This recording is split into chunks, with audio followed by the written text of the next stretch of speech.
tolerance shows it is strongly influenced by 1, an individual's level of commitment to democratic values, 2, individual and collective personalities, and 3, the degree of threat perception of others towards oneself. Although people with more political knowledge and experience tend to be more tolerant of dissimilar views, perceptions of threat can greatly decrease political tolerance in general. So when I'm talking about threat, it can be any kind of threat. So a threat to your belief, a threat to your self-esteem, a threat like I know more than you, just something like that that challenges your belief. And failure to internalize important principles of democracy, such as political tolerance, majority rule, protection of minority rights, free speech, and equal voting leads to apathy and double standards, or, as I've said before, democracy for the few. In addition to the information environment, such as media and culture, which can greatly influence political tolerance. So, for example, if the mainstream media portrays a group, here, if a group is portrayed as behaving properly and in an orderly fashion, then far more people, often a majority, will tolerate the group and its activity, even if the group is generally unpopular or has a different image. Research has shown that people who have a predisposition to be easily threatened, such as people with a right-wing authoritarian personality, are less tolerant than individuals who are more calm and more easily reassured. Now I'm just going to tell you a little bit about another experiment that Balomir and Picasso and colleagues tested. This theory that when an aggressive act is committed, it is the perception of the perpetrator's political association as either democratic or authoritarian that determines whether the action is perceived as legitimate or not. So the results were pretty telling. When people who, I'm just going to give you the summary because again it was another detailed experiment. Just the main conclusion is that when people who commit aggressive acts are viewed as democratic and their victims are viewed as authoritarian, the aggression is perceived as legitimate. However, any aggression committed against a democratic group was always perceived as highly illegitimate, whether the aggressor was seen as authoritarian or instead also democratic. Hence, the less socially valued the group, the more legitimate any transgression against it was viewed, even when the aggressive acts consisted of deadly force. And I'm just going to quote their summary because it's quite important. Quote, "In recent years, democratic nations have initiated a number of armed conflicts and wars, albeit not against other democratic nations, but against non-democratic states. How can these aggressive state behaviors be justified without giving up the democratic principles of peace and rationality? We suspect that political leaders take advantage of democracy's good reputation. The results of the present studies provide potentially important insights for understanding how real intergroup and international conflicts are framed by elites to maximize their legitimacy and attract the necessary popular support. Many past and recent military interventions have been justified by portraying them as an opposition between good democratic forces and evil non-democratic forces. Unfortunately, such a claim has a high price because it implies that democratic lives count more than non-democratic lives.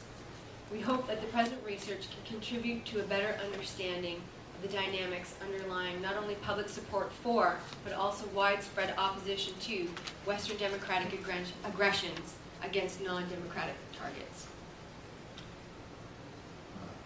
Okay. Psychological barriers to state crimes against democracy. Although people may harbor some cynicism about, although some people may harbor cynicism about bureaucrats and politicians, most do not want to believe that public officials in general, and especially those at the highest office, would participate in election tampering, assassinations, mass murder, or other high crimes, especially in democratic societies. Now, this is taken from another study. For example, although public cynicism towards government was high in the months prior to 9/11, for example, fewer than 30% of U.S. citizens indicated that they trusted their government to do what is right, trust in U.S. officials in Washington rose significantly. It more than doubled to 64% in the weeks following the terrorist attacks, suggesting that heightened focus on national security breeds support for incumbent foreign policymakers. claims that state intelligence and other officials within democratic states could conspire with criminal elements to kill innocent civilians are difficult for citizens of those states to comprehend, even when backed by substantial evidence. Evidence that U.S. officials have used the attacks of 9/11 as a means to manipulate the mass public into accepting two major wars of aggression has been dangerously ignored by mainstream media and academia until recently. And I'm going to quote here from McDermott and Philip Zimbardo. An alternative hypothesis for the current system that bears examination suggests that leaders strive to manipulate public opinion through the strategic use of fear and anger in order to gain political power and advantage. If leaders want or need backing for a particular campaign that is likely to be unpopular or expensive in lives and material, such as war or restrictions on civil liberties, then the effective use of anger, threat, and fear can work to enhance public support. In this way, a terrorism alarm can simultaneously serve as both a political and a strategic tool. End quote. So to expose and prosecute officials responsible for orchestrating scads, people must first be presented with information of such crimes within the public sphere, and second, must be able to objectively consider evidence for supporting those allegations, even facts that challenge their pre-existing beliefs about democratic governments and citizen trust in leaders. As one of the United States' most prominent criminal prosecutors explains in his recent book, Prosecution of George W. Bush for Murder, quote, "You have to disabuse yourself of any preconceived notion you have that just because George Bush is the President of the United States, he is simply incapable of engaging in conduct that smacks of great criminality. Because if you take that position, a position that has no foundation in logic, you're not going to be receptive to the evidence." End quote. Thus, protecting democracy demands that citizens must be made aware of how they can be manipulated by government and media into forfeiting their civic liberties and duties. Information vital to protecting citizens from crimes against democracy orchestrated by the state, as history has repeatedly demonstrated, can happen particularly in times of disaster, collective shock, and national threat.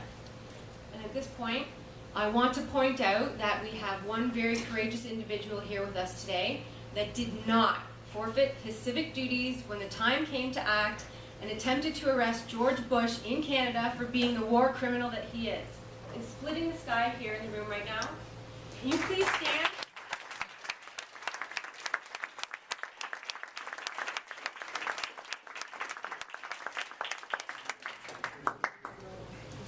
And accept my deepest gratitude for your honor and integrity, sir.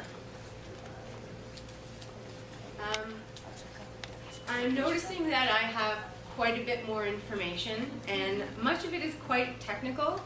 And I think what I'm going to do, because I know that there were a lot of questions about this topic, and I'm not too worried because of getting through all of it, because anybody who wants a copy of my paper can just email me and I will send you a copy of it.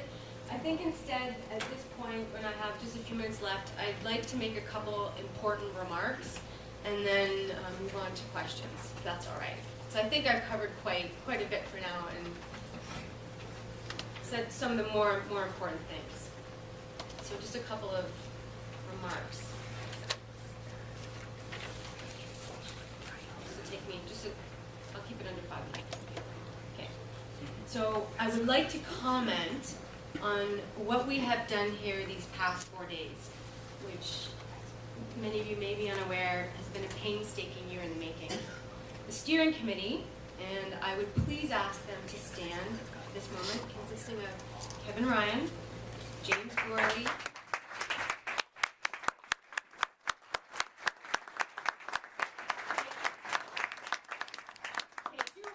two more, Graham McQueen and Adna Zubairi.